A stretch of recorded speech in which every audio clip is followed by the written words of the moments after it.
नमस्कार, जय जगन्नाथ, जय श्रीकृष्ण, राधे राधे। मु नमिता साहू पुणी एक सुंदर वीडियो नहीं आसी। हाँ सांग मैंने नमिता साहू यूट्यूब चैनल को सब्सक्राइब कर दिंतु। आसतु आज वीडियोटी आरंभ करवा। आज वीडियो टाइटल रही से भागवत गीता विषय रे। तो जानिबा देखंतु कांदिबा छाड़ कहीं कहूँ कांदिबा छाड़ भागवत गीता शुण जीवन बदली जीव मन को शांति मिल। हाँ दर्शक बंधु निहाती भाव भागवत गीता शुणिले मन को शांति मिली थाए, निज जीवन बदली जाए, सब चिंता दूर हो जाए, सब समस्यार समाधान मिल जाए। तो आसतु आज वीडियोटी आरंभ करवा। भगवान श्रीकृष्ण कहते कौन कहते नंबर 1 मन रखु। भगवान श्रीकृष्ण कहते कांदिबा छाड़ टिके रुह, कांदिबा छाड़ टिके रुह, आखिर लुह को पोछि दियो आउ शांत होई। भगवान कहिथिबा श्रीकृष्ण जो कहते से कथा को शुण। से कौन कहते आसंतु जानिबा। तो से कहते श्रीकृष्ण भगवान श्रीकृष्ण कौन कहते आज तुम मनरे जेते दुख अच्छी, जेते चिंता अच्छी, जेते अशांति अच्छी, जेते समय पाई सबु किछि भूली जाओ। जहाँ चिंता दुख कष्ट जहाँ अच्छी किछि समय पाई से सबु किछि भूली जाओ। कारण कहीं एमिति श्रीकृष्ण कहिले भगवान श्रीकृष्ण कहते कारण जीवन रे प्रत्येक अंधार परे आलोक निश्चय आसे। हाँ आज्ञा सत्य कथा, अंधार परे आलोक निहाती आसे। दिन पर राति जेमिति, राति पर दिन जेमिति, ठीक सही परे अंधार परे आलुओ निहाती आसे। तो भगवान श्रीकृष्ण कौन कहते भगवान श्रीकृष्ण भागवत गीतारे कहते जे आशार बाणी आमको भगवानकर यही भागवत गीता शिखाई दिए। तो से भगवान अर्जुन को जो भागवत गीता शुणाई थिले तो सही भागवत गीतार सबु समस्यार समाधान मिली थाए, मन को शांति मिली थाए। तो से कथा भगवान कहते। तो गीतार ही आम सबकि शिखिपर। तेणुक सांग मैंने मन देकरी शुणु आपण को सबु समाधान भी ये मिल हो, सब समस्या दूर हो, मन को शांति मिल। वीडियो को स्किप करें एवं प्रथम शेष पर्यंत देखिए। आ भगवान को कथा मन देकरी जय श्रीकृष्ण कही राधे राधे कही कमेंट रे निहाती लिखिए। आसतु वीडियो को पुणी आग को नवा। श्रीकृष्णकर कथा मन देकी शुणु। आ जदि वीडियोटी भल लगे निहाती भाव में नमिता साहू यूट्यूब चैनल को सब्सक्राइब कर दिंतु। आ वीडियोटी को शेयर कर दिंतु। भगवान कहते श्रीकृष्ण नंबर 2 रे कौन कहले दुखी मनीषर कथा कहले। दुखी मनीषर कथा कौन कहले भगवान श्रीकृष्ण कहते आमे समस्ते केबे ना केबे भांगी पड़ू। केही टंका पाई भांगी पड़े, चिंता करे, आउ कहीं संपर्क पाई। हाँ आज्ञा प्रकृत सत कथा।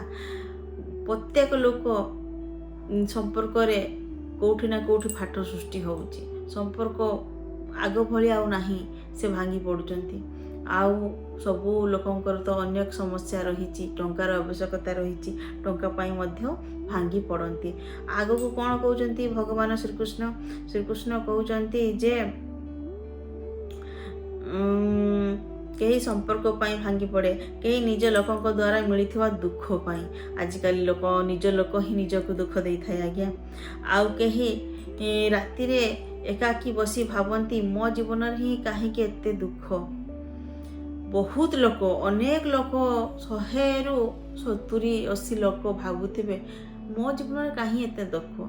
से लोकटा भावुथ मुझे बेसी दुख भावुची अन्य मानक अपेक्षा, किंतु नाई आज्ञा दुनिया रे बहुत लोक अच्छा जो मान कि बहुत दुख पाउचंती। से माने भावुचंती जे मो जीवन ले कहीं एते दुख। भगवान प्रकृत सत कथा कहते। आ भगवान कौन कहते श्रीकृष्ण मने रख तुमे एका नुहे, तुमे एका नुहे। कहीं कहले जिते बड़े तुम सहित केही न थाए सेते बड़े मध्य तुमर भरोसा होई पारंती श्रीकृष्ण। कहीं ना जिते बड़े तुम पाखरे केही नथिबे सेते बड़े स्वयं श्रीकृष्ण ଭଗବାନ ତୁମ ପାଖରେ ଥାନ୍ତି। ଆଉ ତେଣୁ ଆଜି କାନ୍ଦିବା ପୂର୍ବରୁ ଥରେ ମନ ଖୋଲି ଶ୍ରୀକୃଷ୍ଣଙ୍କୁ କୁହ ଯେ କୃଷ୍ଣ ମୋତେ ରାସ୍ତା ଦେଖାଅ। ଏଇ କଥା ଭଗବାନ ଗୀତାରେ ଲେଖିଛନ୍ତି ଯେ ଥରେ ଭଗବାନ ଶ୍ରୀକୃଷ୍ଣଙ୍କୁ କୁହ କୃଷ୍ଣ ମୋତେ ଭଗବାନ ରାସ୍ତା ଦେଖାନ୍ତୁ। ସେଇ ଶ୍ରୀକୃଷ୍ଣ ଆପଣଙ୍କୁ ରାସ୍ତା ନିହାତି ଭାବରେ ଦେଖେଇବେ। ଏବେ ଆସନ୍ତୁ ଭଗବାନ ଆଉ କ'ଣ କହୁଛନ୍ତି ଶ୍ରୀକୃଷ୍ଣ ଗୀତାରେ। ଭଗବାନ ଶ୍ରୀକୃଷ୍ଣ କହୁଛନ୍ତି ଯେ ତୁମେ ଯେତେବେଳେ ଭାଙ୍ଗି ପଡ଼ୁଛ ସେତେବେଳେ ଚିନ୍ତା କର ନାହିଁ, ଦୁଃଖ କର ନାହିଁ, ଆଉ ମୋ ଉପରେ ଭରସା ରଖ ଆଉ ମୋର ନାମ ନିଅ। କାହିଁକିନା ନାମରେ ବହୁତ ଶକ୍ତି ଥାଏ ଆଜ୍ଞା, ଭଗବାନଙ୍କ ନାମରେ ବହୁତ ଶକ୍ତି ଥାଏ। ଏବେ ଆସନ୍ତୁ ଜାଣିବା ନମ୍ବର 3ରେ ଭଗବାନ କ'ଣ କହିଛନ୍ତି। ବହୁତ ମହତ୍ଵ କଥା କହିଛନ୍ତି। ଭଗବାନ କହିଛନ୍ତି ଯେ ଗୀତାର ପ୍ରଥମ ଶିକ୍ଷା ବହୁତ ସୁନ୍ଦର କଥା କହିଛନ୍ତି। ସେ ଶିକ୍ଷା କ'ଣ ଦେଖନ୍ତୁ। ଶ୍ରୀମଦ୍ ଭଗବତ ଗୀତାରେ ଶ୍ରୀକୃଷ୍ଣ ଅର୍ଜୁନକୁ କର୍ତ୍ତବ୍ୟ କଥା କହିଥିଲେ। କର୍ତ୍ତବ୍ୟ ଓ ଫଳ ପ୍ରତି ଆସକ୍ତି ବିଷୟରେ ବୁଝାଇକିରି କହିଥିଲେ। କ'ଣ କହିଥିଲେ ଆସନ୍ତୁ ଜାଣିବା। ଭାଗବତ ଗୀତାରେ ତାହା ସମ୍ପୂର୍ଣ୍ଣ ଭାବରେ ଦିଆଯାଇଛି। ଶ୍ରୀକୃଷ୍ଣ ଭଗବାନ କ'ଣ କହିଛନ୍ତି, ତାର ଅର୍ଥ କ'ଣ ଆସନ୍ତୁ ଜାଣିବା। ତୁମ ହାତରେ ଯାହା ଅଛି ତାହାକୁ ସଚୋଟ ଭାବରେ କର। ଆମ ହାତରେ ଆଜ୍ଞା ଯାହା ଅଛି ତାକୁ ଆମେ ସତ୍ ଭାବରେ କରିବା। କ'ଣ କରିବା? କିନ୍ତୁ ଫଳକୁ ନେଇ ଅତ୍ୟଧିକ ଚିନ୍ତା କର ନାହିଁ। ମାନେ ଆମର କର୍ମ କରିବା ଆଜ୍ଞା, ଆମ ହାତରେ କର୍ମ ଅଛି, ଆମକୁ କର୍ମ କରିବା ପାଇଁ ପଡ଼ିବ, କିନ୍ତୁ ଫଳ ଆମ ହାତରେ ନାହିଁ। ତେଣୁକରି ଆମେ ଫଳର ଚିନ୍ତା ବିଲକୁଲ କରିବା ନାହିଁ। ଯେମିତି ଆମେ କର୍ମ କରିବା ସେଇ ଅନୁସାରେ ଭଗବାନ ସ୍ୱୟଂ ନିହାତି ଭାବରେ ଫଳ ଦେବେ। ସେଇ କଥା ଏଇଠି କୁହାଯାଇଛି। ତ ଆମେ ଫଳକୁ ଚିନ୍ତା ନ କରି ଆମେ ଆମ ହାତରେ ଯେହେତୁ କର୍ମ ଅଛି ଆମେ କର୍ମ କରି ଚାଲିବା। ଆଗକୁ ଆସନ୍ତୁ କ'ଣ ଭଗବାନ କହିଛନ୍ତି। ଆମ ଜୀବନରେ ମଧ୍ୟ ଏହି କଥା ବହୁତ ଦରକାର। ଆମେ ଯାହା ହୋଇସାରିଛି ତାହାକୁ ବଦଳାଇ ପାରିବା ନାହିଁ। ଭଗବାନ ସୁନ୍ଦର କଥା କହିଛନ୍ତି। ତ ଆମେ ଯାହା ହେଇସାରିଛେ ତାହା ବଦଳାଇ ପାରିବା ନାହିଁ।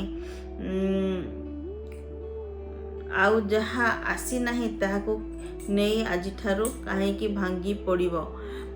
ଯାହା ଆସିନାହିଁ ଆମ ଜୀବନରେ ଭବିଷ୍ୟତରେ ଯାହା ଘଟିବ, ଭଗବାନ କେତେ ସୁନ୍ଦର କଥା କହୁଛନ୍ତି। ଭବିଷ୍ୟତରେ ଯାହା ଘଟିବା ପାଇଁ ଯାଉଛି ଆମେ ତାହା ଜାଣିନାହିଁ, ଆମ ଜୀବନକୁ ତାହା ଆସିନାହିଁ, ତଥାପି ସେଇ କଥାକୁ ନେଇକି ଆମେ ଚିନ୍ତା କରୁଛୁ, ଭାଙ୍ଗି ପଡ଼ୁଛୁ। ତ ଚିନ୍ତା ଛାଡ଼ିବା ଦରକାର, ଭାଙ୍ଗି ନ ପଡ଼ିବା ଦରକାର। ଏଇ କଥା ଭଗବାନ ବୁଝେଇକି କହିଛନ୍ତି ଯେ ଭବିଷ୍ୟତ କଥା ଚିନ୍ତା କରନ୍ତୁ ନାହିଁ। ଆଉ କ'ଣ କହିଛନ୍ତି ଭଗବାନ? ଆଜିର ଦିନଟିକୁ ଭଲ କର, ଆଜିର କର୍ତ୍ତବ୍ୟଟିକୁ ଭଲ କର, ଅବଶିଷ୍ଟ କୃଷ୍ଣଙ୍କ ଉପରେ ଛାଡ଼ି ଦିଅ। ବହୁତ ସୁନ୍ଦର କଥା କହିଛନ୍ତି। ଆର ଅର୍ଥ ହେଉଛି ଆଜି ଦିନଟି ଆମେ ବହୁତ ଭଲ କରିବା, ବହୁତ ଭଲରେ ବଞ୍ଚିବା। ଆଜିକ ଦିନଟି ଆମେ କାହିଁକି ଆସନ୍ତାକାଲି କଥା ଭାବି ଆଜି ଦିନଟି କାହିଁକି ଖରାପ କରିବା। ତ ଆଜି ଦିନଟିକୁ ବହୁତ ଭଲରେ ବଞ୍ଚିବା ଦରକାର, ଭଲ କର୍ମ କରିବା ଦରକାର, ଭଲ ବ୍ୟବହାର କରିବା ଦରକାର ସମସ୍ତଙ୍କୁ। ଆଉ ଅବଶିଷ୍ଟ ଶ୍ରୀକୃଷ୍ଣଙ୍କୁ ଉପରେ ଛାଡ଼ି ଦିଅ। ତ ଆମେ ଆଜି ପାଇଁ ଭଲସେ ବଞ୍ଚିଯାଏ, ତାପରେ କ'ଣ ହେବ ତାହା ଭଗବାନଙ୍କୁ ଜଣା, ଭଗବାନ ବୁଝିବେ। ଏ କଥା ଭଗବାନ କହୁଛନ୍ତି। ଏବେ ଆସନ୍ତୁ ଜାଣିବା ନମ୍ବର 4ରେ ଭଗବାନ କ'ଣ କହିଛନ୍ତି।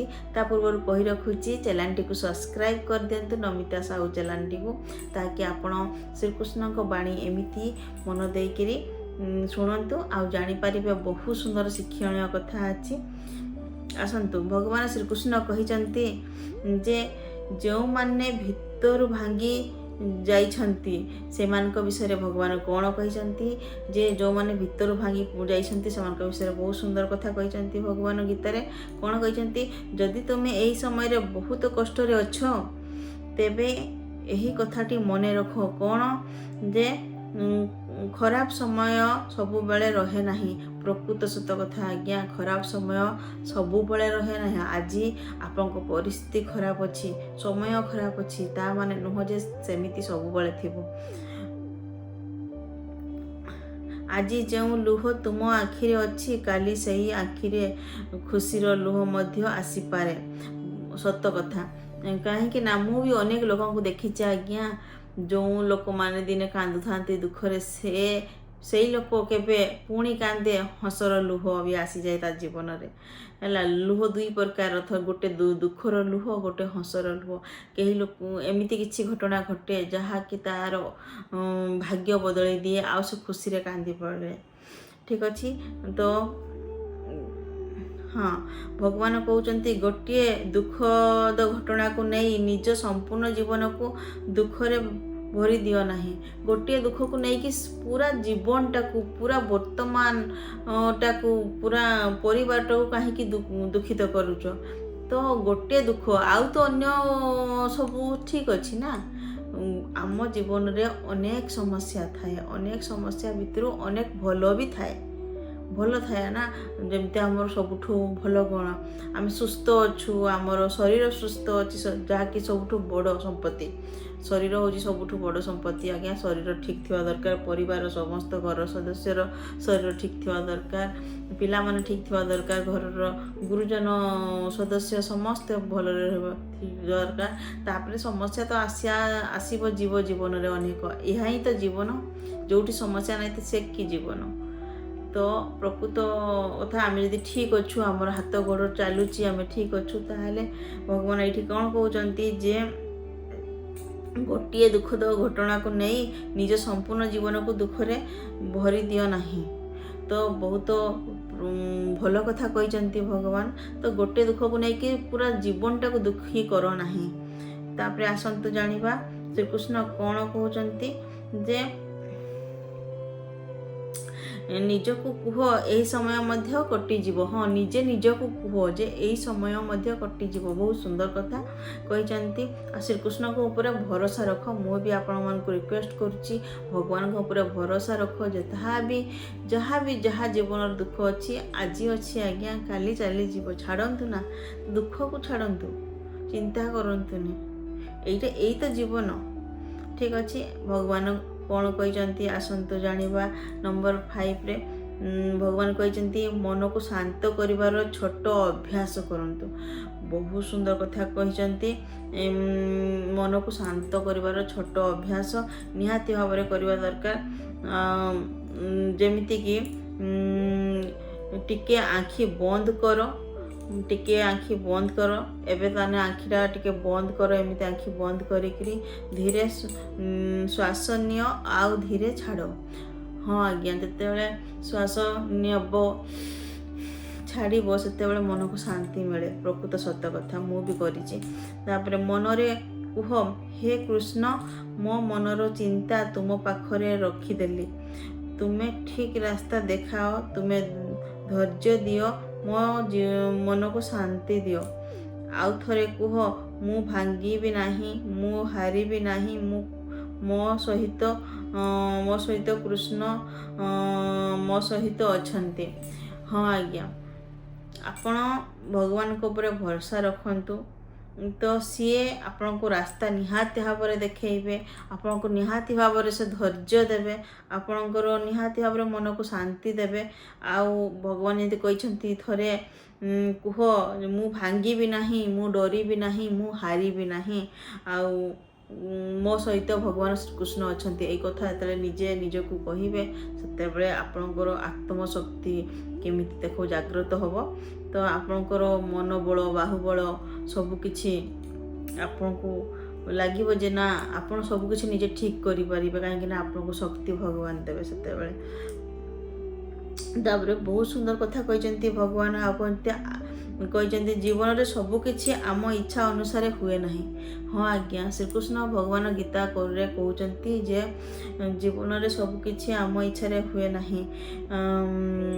କେତେବେଳେ ଆମେ ଯାହା ଚାହୁଁ ତାହା ମିଳେ ନାହିଁ, ଆଉ କେତେବେଳେ ଯାହା ଚାହିଁନଥାଉ ତାହା ଜୀବନରେ ଆସିଯାଏ। ସେଟା ତ ନିହାତି ଭାବରେ, କେତେବେଳେ ଆମେ ଯେଉଁଟା ଇଚ୍ଛା କରୁ ସେଟା ମିଳେନି, କିନ୍ତୁ ଆଉ ଗୋଟେ ଅଲଗା ଜିନିଷ ମିଳିଯାଏ, ଯେଉଁଟାକି ଆମେ ଯାହା ବି ଚିନ୍ତା ବି କରିନଥାଉ। ସେମିତି ସମସ୍ତଙ୍କ ଜୀବନରେ ଘଟେ। ଭଗବାନ ଶ୍ରୀକୃଷ୍ଣ ବହୁତ ସୁନ୍ଦର କଥା କହିଛନ୍ତି। ତ ବେଳେବେଳେ ଗୋଟିଏ ଦ୍ୱାର ବନ୍ଦ ହେଲେ ଆଉ ଗୋଟିଏ ରାସ୍ତା ଖୋଲିଯାଏ। निहाती भाव में जो गोटे द्वार बंद हो जाए सेठी भगवान आउ गोटे द्वार खोली दियंती आम जहाँ चलीगला ताहापाई सबुबले कांद नहीं जहाँ चलीगला ताहापाई भगवान कहते सबुबले कांद नहीं केबे केबे छाड़ीदवा मध्य जीवन गोटे शिक्षा जमती कि मु गोटे कथा कहबी जो मैंने देखंतु बहुत घटना घटुची जहाँ परस्पर को गोटे पुओ गोटे झील परस्पर को भल पाउछंती पुणी विच्छेद होउची तांको जीवन में ताकू नहीं से कांदुचंती भांगी पड़ुचंती तो सेमिति करू जी जीवा पाई चाहूची ताकू छाड़ी दियंतु आज्ञा से जाऊ कहीं ना किए जाने आपण भाग्य भगवान कौन लिखिं ताठू भल भाग्य हुए तो आउरी भल तो आपण यही चेहरा पछरे पड़ते आज्ञा चेहरा रे किछि नाही कहीं मन मन जार सुंदर ताकू मनीष चिन्ह पारेनी भगवान चिन्हते तो आपण भल जी ताकू भगवान निहाती भाव में आपण पाखे पहुँचाइबे जी चली जाऊँच आपण भाग्य से नथिला तो ताहा भावी तो भगवान जहाँ करती प्राण मंगलमय करती यहाँ को चिंता करी आपण छाड़ी दियंतु जदि के जीवापाई जाऊ चाहूँगी छाड़ी दियंतु एटा गोटे जीवन में निहाती भाव गोटे शिक्षा तो कृष्ण को भरोसा कर निज कर्म कर आओ आग को बढ़ एटा भगवान कहते जे भगवान श्रीकृष्ण को भरोसा कर निहाती आग को बढ़ आओ निज कर्म कर चल फलर आशा कर नहीं फल भगवान देवे आज्ञा तो ये भगवान आ गोटे कौन कथा कहते जे कौन कहते भगवान तुम आखिरे लुह अच्छी तेबे कांदी नियो जदि तुम्हें कांदिया चाहूच ताले कांदी नियो जदि समस्त घर कांदी पारिबनी एका कांद रूम रे कांदिबा दरकार आज्ञा कहीं जो कांदटा बाहरी जाए मनटा हाल्का लगे तो कांदी नियो एवं तुम्हें दुर्बल नुहे तुम्हें बहुत किछि सहीच तथापि आज एठारे अच्छ यह ही तुमर शक्ति आज ठारू निजको गोटे कथा कुह भगवान कहते जे श्रीकृष्ण कौन कहते जे मो जीवन जिते कष्ट हो मु आशा छाड़बी नहीं बहुत सुंदर कथा कहते निजको निजे कुह आज्ञा जे मो जीवन जिते कष्ट हो मु केबे भी आशा छाड़बी नहीं श्रीकृष्ण नाम नहीं आउ थे नुआ भाव आरंभ कर भगवान कहते जे जदि तुम्हें भावुजे सब सरीगला सब शेष हो गला ना आज्ञा जो शेष से पुणी आरंभ हो जाए तो भगवान को नाम नियो पुणी नुआ करी जीवन को गढ़ आउ पुणी आरंभ कर भगवान शेष कौन कहते जे जे तुम्हें निजको दृढ़ कर एवं निजर कर्म कर आउ किछि आशा करनी बास कर्म करिबारे फोकस कर प्रत्येक दिन तो आपणकर जहाँ भी कर्म अच्छी कर्म कर देखिए निश्चित सक्सेस आपन को मिलिबो तो आजिर यही भिडियोटी केमिति लागिला गीतार जो कथा अच्छी मु जहाँ कहली आपण मन को जदि छुईची आपण मन को जदि टिके भी शांति देइची तारे निहाती भाव में आपण ए भिडियोटी को समस्त को आपण रिलेटिव समस्त को शेयर करंतु ताकि सेमानक पाखरे ए भिडियोटी पहुँची पारू आउ सेमाने भी ए भिडियो बहुत किछि शिखि पारिबे निज मन को शांति दे पारिबे बहुत सुंदर कथा रही भिडियो रे बहुत किसी शिखि पारिबे निज समस्यार समाधान करि पारिबे भगवान को कथा रही श्रीकृष्ण को कथा भगवान श्रीकृष्ण समस्त जीवन में शांति एवं साहस भल पाइबा भरी दियंतु जदि ये भिडियो आपको किछि भी भल लगी थाए ताहले निहाती भाव भिडियोटी को लाइक करदेवे चैनलटी को सब्सक्राइब करदेवे और समस्त को शेयर करदेवे और कमेंट रे लिखिबे जय श्रीकृष्ण राधे राधे पुणी देखा आ गोटे भगवत गीता भिडियो रे।